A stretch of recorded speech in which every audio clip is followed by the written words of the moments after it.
본주 학원 최영단의 신유.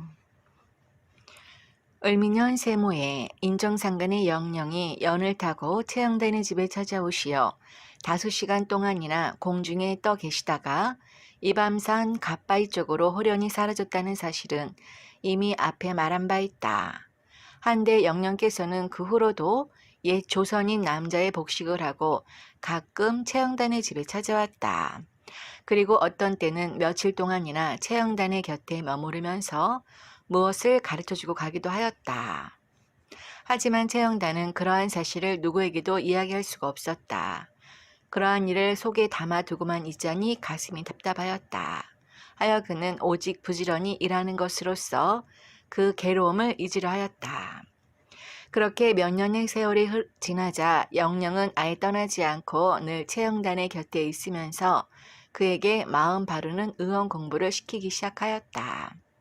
그러자 오래지 않아 최영단의 집으로 오묘한 기운이 사방에서 구름처럼 모여들었다.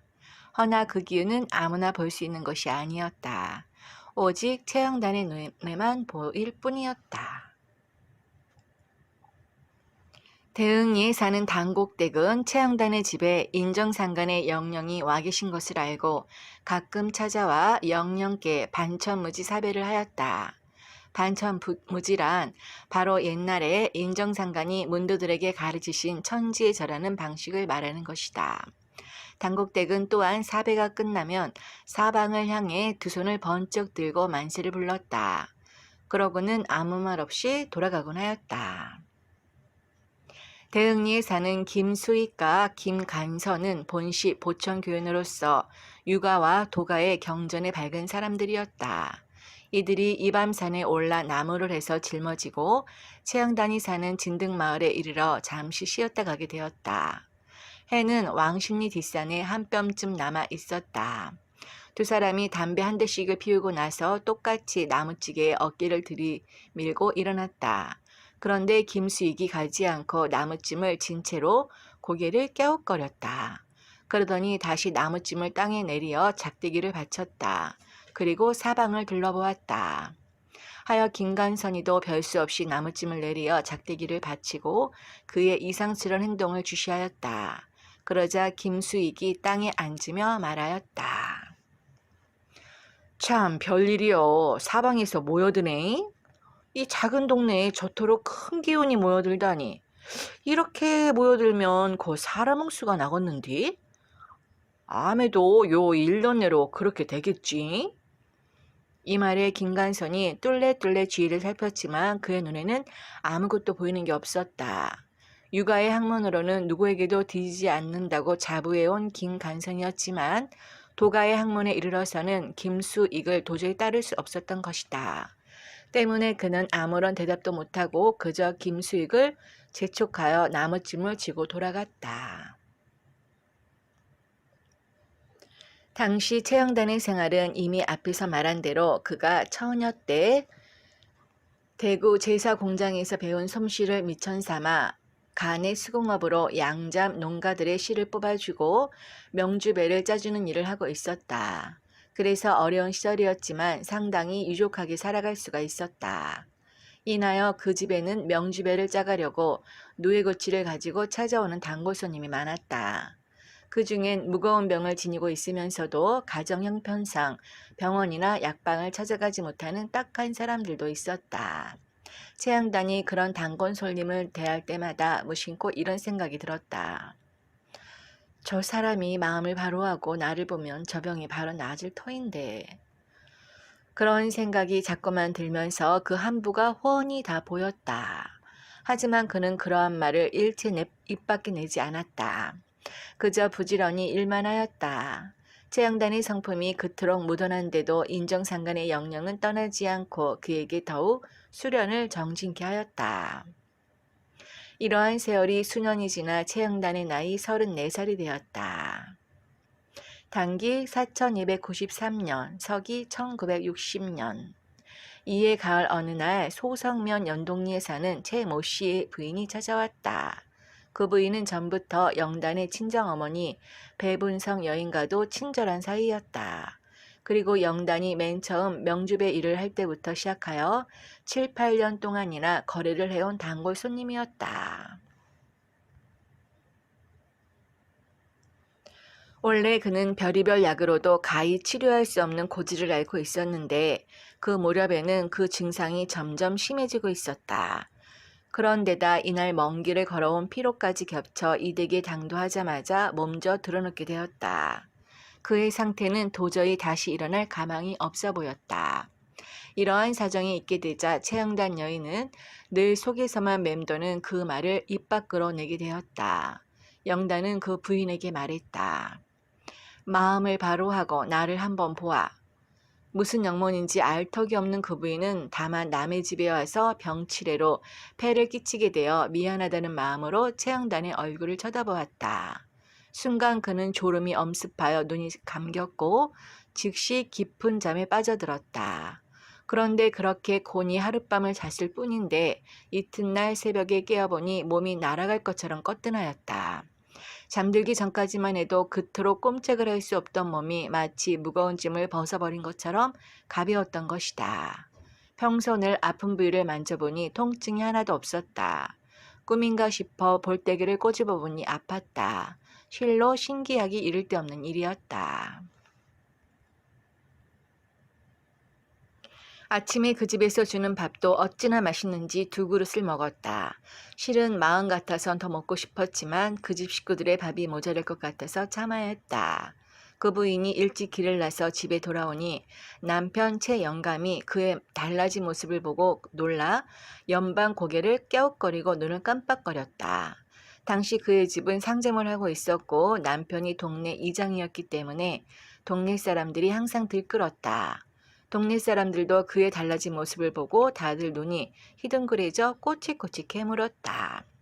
허나 그는 무엇을 알 턱이 없었다. 그러므로 그저 생각내는 대로 떠들었다. 아, 고 나가 단골로 댕기는 이반면 진등은 실 뽑는 집 말이여. 그 집에 가서 하룻밤 자고 왔는디 요렇게 깜쪽같이 나도 물었어. 딱 하룻밤 잤는디 말이여. 나가 그 집에 들어갈 때는 다 죽어가는 사람이었는데 자고 난 게 싹 나서 물었어. 언제 아팠냐 하가 말이여. 인자 밥도 니리다 꿀맛이여. 그리고는 덧붙여 이렇게 말하였다. 암에도 그 집 방구들장 밑에 묘한 신약이 들어 있을겨. 그 신약이 무슨 기운을 쐬어준 게로 요렇게 산통하게 나저 부른 거 아니겠소이? 물론 터무니없이 만들어낸 말이었다. 그러나 그 말이 효력을 발휘해 며칠 후 최양단의 집에는 그 동네 여인 5명이 함께 몰려왔다. 묘한 신약이 감춰졌다는 고들장의 효험을 보기 위해서였다. 이들은 다 그 영험한 방에서 잠을 자고 가기 위해 각각 2끼를 넉넉히 먹을 쌀을 챙겨가지고 일부러 늦게 나서서 저녁때를 맞추어 당도하였다. 최영단은 차마 돌려보낼 수가 없어 이들에게도 예의 그 한마디 말을 해주었다. 마음을 바로 하고 나를 한번 보아. 허나 이들 역시 다 아무것도 모른 채 그저 구들장 밑에 묘한 신약을 소장한 집주인을 대하는 경건한 마음으로서 최영단을 쳐다보았을 뿐이다. 이날 밤 이들이 잠자리를 정하는데 한참 동안이나 소동이 있었다. 왜냐하면 그 중에 별난 여인 하나가 며칠 전 최 이장이 부인이 자고 간 그 자리를 정확히 알아가지고 와서 꼭 그 자리에 자겠다고 법석을 떨었기 때문이다. 이튿날 새벽에 잠을 깨었을 때 이 여인들의 수다스러움은 더욱 굉장하였다. 이들은 서로 말하기를 나는 여기가 술이고 애렸는데 자고 나니 시원하고 거뜬하다. 나는 속이 답답하여 못 견디게 보대 꼈는디 인제 확 뚫어져 버렸다. 등등 야단스럽게 떠들어대었다. 그런데 방 한쪽 구석에 있는 한 여인은 시무룩한 채 말이 없었다. 그러자 어쩌냐게 기를 쓰고 최 이장의 부인이 잤던 자리를 차지하고 잔 여인이 그 시무룩해 있는 여인이 잠잔 쪽을 가리키며 말하였다. 그쪽은 구들장님이 없는 거 아니오? 그 보란 게 나가 용케 찾아서 잘 쟀지. 멋있대 지금이라도 이 자리 한번 누워보지 그리야. 그러면서 인심을 쓰듯 그 여인을 끌어다 눕히는 진풍경을 연출하기도 하였다. 그러나 주인 채영단 여인은 그들에게 굳이 치료와 방꼬들은 아무 상관이 없다는 해명을 해주지 않았다. 그는 말없이 그들을 보고만 있었다. 병을 고치고 돌아온 이 여인들은 채영단의 집을 가리켜 자고 오면 낫는 집이라 했고, 자기들 나름대로 구들장이 얹혀있는 방 안의 위치에 따라 효염의 크고 작음을 분석하였다. 그리고 가까운 친지에게만 그 위치를 은밀히 알려주었다. 인하여 채영단의 집은 낮에는 조용하다가도 저녁 무렵이면 사람들이 찾아들기 시작하였다. 사정이 그렇게 되자 채영단의 남편 박성환과 그 아들들은 밤마다 이웃집으로 쫓겨나서 잠을 자야만 했다. 앞서 말한 바 있는 성삼순, 한삼례 여인 등이 신통력을 얻어 곤욕을 치르던 것도 바로 이 무렵이었다. 물론 인정상간의 영령이 여자들에게만 그러한 신통력을 내린 것은 아니었다. 이덕원, 김승연 등의 남자들에게도 내렸는데 이들은 다 버젓이 약장을 차리고 의원 노릇을 하였다. 그들은 다소곳이 안방을 지켜야 하는 여자들처럼 고심할 필요가 없었다. 오히려 그 신통력으로 크게 명성을 떨치고 있었다. 원래 이덕원은 완고한 유학자였다. 세상이 온통 개화되었는데도 죽을 때까지 보발, 즉 상투를 지킨 사실만으로도 가히 그 완고함을 능히 짐작할 일이다. 그러기에 인정상간을 섬김에도 정성이 지극하였다. 그는 옛날에 인정상간이 자네 의원이지 하고 물었을 적에 예 하는 대답 한 번으로 자기도 모르게 의원이 되었다. 그리고는 사경을 헤매는 환자의 뺨을 한 번 때려서 소생시키면서 신통한 의술로 본격적인 의원 노릇을 시작했었다. 한데 이때에 이르러서는 이미 그의 의술이 전국에 알려져 있었다. 때문에 증상이 가벼운 환자는 그를 한번 만나려면 장관을 만나기보다 힘이 들었다. 그는 의원이라는 명분으로 약장을 두었을 뿐이었다. 병자들에게 별로 필요 없는 약을 쓰지 않았다. 먼저 도로서 마음을 다스려 병을 치료하였다. 그는 분명 천하의 기인이었다. 그러기에 인정상간의 단 한마디 말에 기운을 얻었던 것이다. 채영단의 집 방 구들장 속에 묘한 신약이 들어있다는 소문은 날로 퍼져나갔다. 그래서 신축년 서기 4294년 서기 1961년 겨울부터는 찾아오는 사람들이 줄을 서야만 가히 그 방에 들어갈 수가 있었다. 당시 사람들이 방구들에 신약이 수장된 것으로 믿었던 그 집은 12평짜리 초가집이었고 부엌 한 칸에 방이 2칸이었다. 2칸 방이라고는 했으나 말이 2칸이지 미닫이를 두어 위아래로 나누어 쓰고 있는 방이었다. 이런 좁은 방에 사람들이 물밀듯이 밀어닥치자 그 집에서는 가운데 미닫이를 떼어내버렸다. 채영단 여인은 위아래를 더도 좁은 그 방에 환자들을 콩나물처럼 40명에서 50명 빽빽이 앉혀놓고 마음을 바로 하고 나를 보아 하고 한마디만 해주고는 다 내보냈다. 그리고 밖에서 기다리는 환자들을 또 그만큼 들어오도록 하였다. 상황이 그러했기 때문에 환자들은 채영단과 불과 몇십 초 동안 눈을 마주치고 쫓겨나와야 했다. 그만한 숫자의 환자들이 그 방에 들어가서부터 앉았다 나올 때까지의 시간이 채 2분도 되지 않았다. 그런데도 이들이 다 집에 돌아가서는 효염이 있었는지 나름대로 말을 만들어내었다. 예를 들면 신약의 효력이 몇십 배로 늘어났다. 이제는 방뜨기로 본다.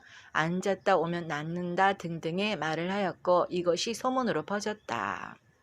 그런데 이 집에 찾아온 환자들 중에는 방에 들어가 좀 오래 앉아 있어 보지도 못하고 바로 쫓겨난 것이 서운하여 다시 줄을 서서 2번, 3번 방에 들어가는 사람들도 있었다. 하나 그런 사람들은 집에 돌아가 별로 신통한 효험이 없었던지 또 나름대로 말을 만들어내었다. 그래서 그 방을 하루에 2번 들어가면 신약에 중독된다. 빨리 나와야 빨리 낫는다 등등의 말이 또 소문으로 퍼졌다. 그러한 소문이 있어서인지 사람들은 대체로 질서를 잘 지켰고 빨리 돌아갔다. 어떤 환자들은 신약의 기운을 직접 한부에다 쐬어야 영험이 빠른 것으로 생각하는 이들도 있었다. 대개 그들은 아예 줄을 서지 않고 이웃집 마당으로 들어가 조용한 틈을 기다렸다. 그러다가 때를 맞추어 잽싸게 방에 들어가 아픈 데를 방바닥에 비벼댔다. 그래서 배를 깔고 엎드리는 사람, 조심히 들어누웠다가 손에 힘을 주고 일어나는 사람, 얼굴이나 머리를 비비대는 사람이 있었다. 그리고 구들장 속에 소리를 들으려는지 방바닥에 길을 대어보는 등의 유별난 사람도 있었다. 최양단의 집에는 어떤 신을 모셔놓은 곳도 없었고 대개의 영통한 자들이 숭상하는 어느 절대자의 영정이나 우패 따위가 없었다. 그러므로 사람들이 그를 호칭함이 다 나름대로였다. 인근 주민들은 대코를 불러 진등떼기를 하였고 어떤 사람들은 최여사 또는 여선사라 일컬었으며 증상귀인들 중에 어떤 이들은 그가 하늘의 심부름꾼이라 하여 천사님이라 불렀고 인정상관을 추정했던 자들은 어른님이라 불렀다. 그리고 무식한 자들은 방장무당, 구들장 점쟁이 등으로 칭했다. 또 경상도에서 온 사람들은 도사님이라 했고 충청도 쪽에서 온 사람들은 법사님으로 호칭하는 등 모두 제각각이었다. 이나여 사람들 중에는 최양단에게 바짝 다가앉아 자꾸만 호칭을 묻는 이도 있었다. 그러나 최양단은 각기 부르고 싶은 대로 부르라고 말할 뿐이었다. 헌데 어느 날은 최연이 그렇게 묻는 사람들에게 대답하였다. 선생이라 불러. 하여 사람들은 그 후부터 최연을 가리켜 선생님이라 일컫게 되었다. 최양단의 집에는 병이 나았다고 감사 인사를 드리러 오는 사람들도 많았다. 그 중에는 평생 고치지 못하고 죽는다는 고지를 지니고 살다가 선생님 댁에 다녀간 후로 그 고질이 깨끗이 나아 감사하다며 정성껏 만들어 온 음식과 옷감을 방바닥에 펴놓고 절을 하는 자들도 있었다. 해가 바뀌어 이민년 1962년이 되었다. 이때 최영단은 이미 6번째 아기를 가져 배가 불러 있었는데 찾아오는 사람들은 더욱 많아 이들을 다 방에서 보아줄 수가 없었다. 하여 그는 마당에다 수백 명씩을 세워놓고 마음을 바로 하고 나를 보아 라는 말을 한마디만 하고는 돌려보내는 식으로 하였다. 하지만 구들장의 효험을 철저히 믿고 찾아온 사람들은 길을 쓰고 방에 들어가려고 하였다.